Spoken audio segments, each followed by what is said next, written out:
श्री शिवलीलामृत कथासार अध्याय 5. या अध्यायात प्रदोष महात्म्य, सत्यरथ व धर्मगुप्त यांची कथा सांगितली आहे. श्री गणेशाय नमः. जो भक्त नेहमी सदाशिव ही 4 अक्षरे उच्चारतो, शंकराची पूजा करतो, तो अनेक जीवांचा उद्धार करतो. शास्त्राचे चांगले ज्ञान असलेले लोक अनेक प्रकारची प्रायश्चित्ते सांगतात, पण जो मनुष्य मुखाने शिवनाम घेतो तो शुद्धच असतो. शिवनामाचा महिमा असा परम अद्भुत आहे. त्याचबरोबर जो भक्त प्रदोष व्रत करतो त्याला सर्व प्रकारच्या सिद्धी प्राप्त होतात, हे त्रिवार सत्य होय. ज्यांना समाधान, प्रगती, धैर्य, दीर्घायुष्य, संतती, संपत्ती व दिव्य ज्ञान प्राप्त व्हावे असे वाटते, त्यांनी यथासांग प्रदोष व्रत करावे. या व्रताचे मनपूर्वक आचरण केल्यास त्याची त्याच जन्मात प्रचिती येते. 6 महिन्यातच दारिद्र्य आणि मोठी व्यथा यांचे निरसन होते. प्रदोष व्रत वर्षभर केल्यास ज्ञान प्राप्त होते, 12 वर्षे केल्यास महद्भाग्य लाभते, असे व्यासांचे वचन आहे. प्रदोष व्रत केल्याने अकाली मृत्यू, गंडांतर येत नाही. सत्यरथ हा विदर्भ नगरीचा राजा अतिशय शूर, तेजस्वी व लोकप्रिय होता. तो परम शिवभक्त होता, पण त्याचे वाढते यश, ऐश्वर्य सहन न होऊन शाल्य देशाच्या राजाने अन्य राजांची हातमिळवणी करून विदर्भावर एकदम आक्रमण केले. राजाला त्या युद्धात वीरमरण आले. ही वार्ता त्याची पत्नी इंदुमती हिला समजतात तिला शोक अनावर झाला. त्यावेळी ती गरोदर होती.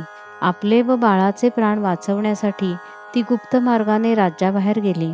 अरण्यातून जात असता तिला प्रसूती वेदना सुरू झाल्या. ती व्याकुळ होऊन जमिनीवर गडबडा लोळू लागली. ती प्रसूत होऊन तिला पुत्ररत्न झाले. तिने बाळाला झाडाखाली ठेवले. तहान सहन न होऊन राणी कशीबशी रडत रखडत एका सरोवराजवळ आली. तिने ओंजळीत पाणी घेताच दुर्दैवाने एका मगरीने तिच्यावर हल्ला केला व तिला खाऊन टाकले. सत्यरथ व इंदुमतीचा पुत्र जो सरोवराजवळच्या झाडाखाली होता तो रडू लागला. त्यावेळी उमा नावाची एक विधवा ब्राह्मण स्त्री तेथून जात होती. तो रडण्याचा आवाज ऐकून ती तेथे आली. ज्याची नाळही कापली नाही असा देखणा गोरागोमटा नवजात मुलगा रडत असलेला पाहून तिचे काळीज गलबलले. मातृसुलभ वात्सल्याने तिचे हृदय भरून आले, पण बाळाला नेण्याबद्दल तिचा निश्चय होईना. तेव्हा शंभोने साधूचे रूप घेऊन येऊन तिला सांगितले, हे ब्राह्मणी, हा क्षत्रिय राजपुत्र आहे. भाग्याने तुला सापडला आहे, पण या गोष्टीची कोठेही वाच्यता न करता तुझ्या मुलासारखाच याचाही प्रतिपाळ कर. त्यानंतर भगवान अंतर्धान पावले. उमेचा स्वतःचा मुलगा शुचिव्रत व हे छोटे बाळ असे दोघांचे ती संगोपन करू लागली. तिने बाळाचे नाव धर्मगुप्त ठेवले.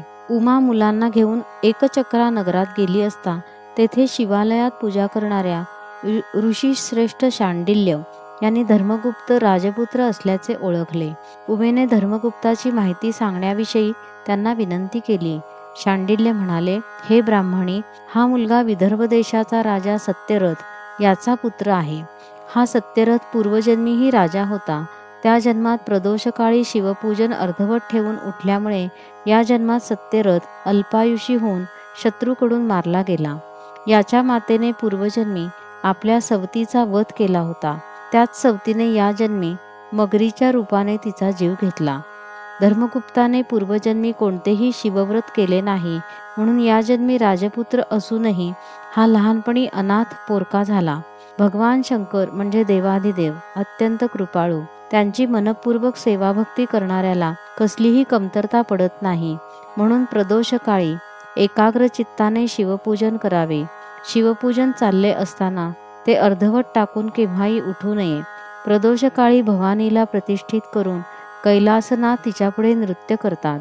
त्यावेळी सरस्वती वीणा वाजवते, इंद्र वेणू वाजवतो, ब्रह्मदेव ताल धरतात, लक्ष्मी सुस्वर गायन करते, तर विष्णू मृदंग वाजवून शिवाच्या नृत्यगतीला साथ देतात. कुबेर हा शंकराचा प्राणप्रिय मित्र हात जोडून उभा राहतो. यक्ष, गंधर्व, किन्नर, सूर आणि असुर विनम्रतेने सन्मुख उभे असतात. प्रदोष काळचा महिमा असा अगम्य आणि अनाकलनीय आहे, तो वेदशास्त्रांनाही कळत नाही. शांडिल्य ऋषींचे बोलणे पूर्ण होतात उमेने विचारले, ऋषीवर्य, माझा मोठा मुलगा शुचिव्रत याला या जन्मी दारिद्र्य का आहे? ते म्हणाले, या तुझ्या मुलाने पूर्वजन्मी लोकांकडून दुष्टपणाने दाने उकळली आहेत. स्वतः कधीही दानधर्म केला नाही, शिवपूजन केले नाही, म्हणून हा या जन्मी दारिद्र्य भोगत आहे. उमेने आपल्या दोन्ही मुलांना शांडिल्यांच्या पायावर घातले. त्यांनी दोघांना अनुग्रहित करून नमः शिवाय या मंत्राचा उपदेश केला. प्रदोष व्रत विधी समजावून सांगून त्याचे महात्म्य वर्णन केले. त्यांनी सांगितले, पक्षप्रदोष व्रत करणाऱ्याने त्रयोदशीस निराहार राहावे, सत्कार्य करावे. सूर्यास्तानंतर 3 घटका झाल्यावर भक्तिभावाने प्रदोष पूजेला आरंभ करावा.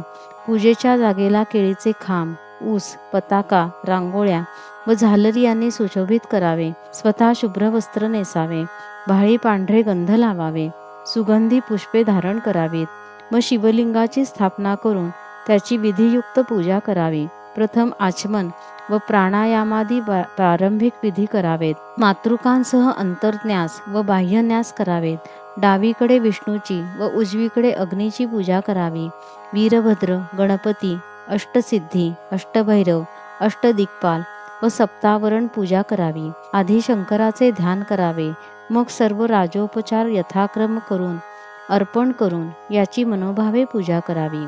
याचे स्तवन करावे. म्हणावे, हे गौरीनाथा, हे उमारमणा, तुझा जय जयकार असो. तू अत्यंत निर्मळ आहेस, सोज्वळ आहेस, कोटी चंद्राप्रमाणे शीतल आहेस, सर्वार्थाने परिपूर्ण व सनातन ब्रह्म आहेस. मी तुला नमस्कार करतो. तू माझ्यावर कृपादृष्टी ठेव. ऋषी शांडिल्यांनी हे व्रत मुलांकडून नीट करून घेण्याची उमेला सूचना केली. ऋषींचा उपदेश व आशीर्वाद मिळाल्यावर उमा 2 मुलांसह एकचक्रा नगरीतच राहिली. शुचिव्रत व धर्मगुप्ताने यथासांग 4 महिने प्रदोष व्रत केले. शांडिल्य यांनी त्यांना काही गोष्टी आधी स्पष्ट सांगितल्या होत्या. आपली शिवपूजा आपणच यथाविधी करावी, ती दुसऱ्याला करायला सांगू नये. शिवपूजेचा कधीही कंटाळा करू नये. शिवपूजेच्या तीर्थ व प्रसादावर देवासुरांचा अधिकार असतो, म्हणून शिवपूजेचा तीर्थप्रसाद कोणालाही देऊ नये. तसे केल्याने 100 ब्राह्मणांच्या हत्येचे पातक लागते. शिवपूजेची सामग्री व साहित्य यांची कधीही चोरी करू नये, हे तर महापाप आहे. शंकर स्वतः महान त्यागी आहेत. त्यांच्या सेवेसाठी, पूजेसाठी स्वकष्टार्जित धन वेचावे, स्वतः परिश्रम घ्यावेत. ही गुरुवचने ध्यानी धरून ती दोन्ही मुले अत्यंत आदराने शिवभक्ती करीत होती. पुढे काही दिवसांनी शुचिव्रत नदीकाठी खेळत असता अचानक शेजारची दरड कोसळली. त्या ढिगाऱ्यात शुचिव्रताला द्रव्यांनी भरलेला एक घट सापडला. त्याच्या प्रभावाने त्याचे दारिद्र्य नाहीसे झाले. ते दोन्ही कुमार नित्यनेमाने शिवध्यान व शिवपूजन करीत असत. आता दोघांनी तारुण्यात प्रवेश केला होता. एक दिवस अरण्यातून हिंडता त्यांना गंधर्व कन्या दिसली. धर्मगुप्ताला अंशुमती नावाची गंधर्व कन्या आवडली. ती कोद्रवीण नावाच्या गंधर्व राजाची कन्या होती. तो तिच्यावर मोहित झाला. एकदा गंधर्व राजाने आपली कन्या कोणास देऊ असे शंकराला विचारले असता शंभोंनी पृथ्वीवरील माझ्या परमभक्त धर्मगुप्ताला तुझी कन्या दे असे सांगितले होते. शंभोचे ते वचन असे खरे होऊ पाहत होते. धर्मगुप्त गंधर्व कन्यांच्या जवळ गेला. त्याचे रूप पाहून अंशुमती त्याच्यावर मोहित झाली. तिने आपल्या सख्यांना दूर पाठवले आणि राजपुत्राला धिटाईने जवळ बोलावले. त्याच्या गळ्यात स्वतःच्या गळ्यातली मोत्यांची माळ घालून, आता मी काया वाचा मने तुझी पत्नी झाली आहे असे म्हणून त्याच्या चरणी मस्तक ठेवले. धर्मगुप्ताने अंशुमतीला स्वतःची ओळख सांगून तिचे वडील हा विवाह प्रस्ताव स्वीकारतील का असा प्रश्न उपस्थित केला. तेव्हा तिने आपल्या पित्याची संमती घेऊन 3 दिवसानंतर त्याच वनात ती आपल्या पित्यासह येणार असल्याचे सांगितले. अंशुमतीने गंधर्वलोकी आपल्या पित्याला आपले मनोगत सांगतात कोद्रवीण गंधर्वाला आनंद झाला. घरी गेल्यावर वनातील सर्व वृत्तांत धर्मगुप्ताने आपल्या आईला सांगितला. तेव्हा ती म्हणाली, शिवभजनाने मनुष्याचा खरोखरच उद्धार होतो, त्याचे इहपर कल्याण होते. तुम्ही भक्तिभावाने प्रदोषव्रत केले, त्याचेच हे पुण्यफळ आहे. 3 दिवसांनी कोद्रवीण गंधर्व राजाने अंशुमतीचा विवाह धर्मगुप्ताबरोबर करून दिला. विवाह सोहळ्यात गंधर्व राजाने उमेला स्वर्गातील दिव्य अमूल्य अशा नानाविध भेटवस्तू दिल्या. जामात धर्मगुप्ताला भरपूर वैभव दिले. पुढे काही दिवसांनी धर्मगुप्ताने गंधर्व राजाच्या चतुरंग सेनेसह विदर्भावर स्वारी करून आपले राज्य परत मिळवले. त्याने आपली पत्नी, माता, बंधू यांच्यासह पुष्कळ वर्षे उत्तम राज्यकारभार केला. शुचिव्रताला युवराजपद दिले. शांडिल्य गुरूंचा थोर सन्मान करून त्यांना दक्षिणा म्हणून अपार धनदौलत, दिव्य रत्ने, आभूषणे, वस्त्रे दिली. त्याने सर्व प्रजाजनांना सुखी केले. पुढे कालांतराने त्याने आपल्या पुत्राला सुदत्तला राज्याभिषेक केला व तो तपश्चर्येसाठी वनात निघून गेला. तेथे शंकरांचे अहोरात्र ध्यान करू लागला. त्याच्या आराधनाने प्रसन्न झालेल्या शिवाने विमान पाठवून त्याला, त्याच्या पत्नीला, मातेला व बंधूला शिवलोकी नेले आणि त्यांच्यावर कृपा केली. त्यांची अक्षयपदी स्थापना केली. सूत म्हणाले, हे धर्मगुप्ताचे आख्यान जे श्रवण करतील, सद्भावाने पठण करतील, लिहितील, त्याचे रक्षण करतील आणि त्याला अनुमोदन देतील, त्यांची सर्व पातके नष्ट होतील. त्यांना सर्वत्र विजय व यश मिळेल. त्यांचे कर्ज फिटेल. घरात धनधान्याची वृद्धी होईल. संपन्नता येईल. स्वतः शंकर त्यांचे रक्षण करील. प्रदोष महिमा अत्यंत अद्भुत आहे. या ग्रंथातील प्रदोष व्रताचे महात्म्य ऐकून जे या व्रताचे यथाविधी आचरण करतील त्यांना दुःख, दारिद्र्य व अपमृत्यूचे भय राहणार नाही. शिवकृपेने त्यांचे कल्याण होईल. हे त्रिवार सत्य आहे. हा शिवलीलामृत ग्रंथ अत्यंत पवित्र आहे. ज्यांच्या घरी हा ग्रंथ आहे त्यांचा पाठीराखा शंकर आहे. तो उमाकांत त्यांच्या सदैव बरोबर राहील. अंती त्यांना शिवपद प्राप्त होईल. श्री सांब सदा शिवार्पणमस्तु.